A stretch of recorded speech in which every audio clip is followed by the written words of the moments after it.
একটি মেয়ে, একটা মরুভূমি, ছোট্ট একটা ঘটনা। ছোট কোনো ঘটনাই যে ছোট নয় তা আমরা অনেকেই জানি না। আজকে আমি কথা বলবো ফিলিস্তিনি লেখিকা আদানিয়া শিবলির লেখা মাইনর ডিটেল বইটি নিয়ে। বাংলায় অনুবাদ করেছেন আমিনুল ইসলাম। বইটি সত্য ঘটনার উপর ভিত্তি করে লেখা। দুটি অংশে বিভক্ত বইটি। প্রথম অংশ একজন কমান্ডারের চোখে বলা গল্প। ১৯৪৯ সালে নেগেভের মরুভূমিতে ইসরায়েলি সেনাবাহিনীর একটি ইউনিট সীমান্ত পাহারার জন্য আসে। তারা সেখানে সেনাঘাঁটি তৈরি করে এবং প্রতিদিন সেখানে টহল দেয়। একদিন টহলের সময় তারা একটি বেদুইন গ্রুপকে ধরতে পারে। বেদুইন গ্রুপের সঙ্গে থাকা প্রাণী ও মানুষদের তারা হত্যা করে।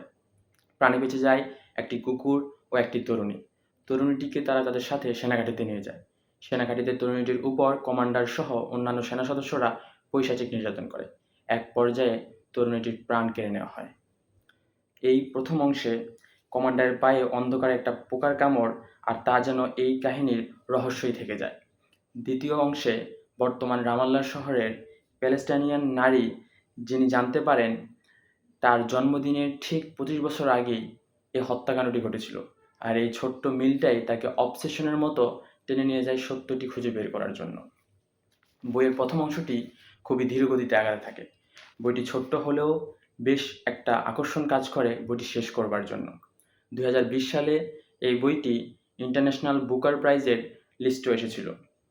অনুবাদ নিয়ে বলতে গেলে আমিনুল ইসলামের বাংলা অনুবাদটা বেশ সাবলীল। মূল লেখার সেই ঠান্ডা চাপা টেনশনটা এখানে রাখতে পেরেছেন তিনি।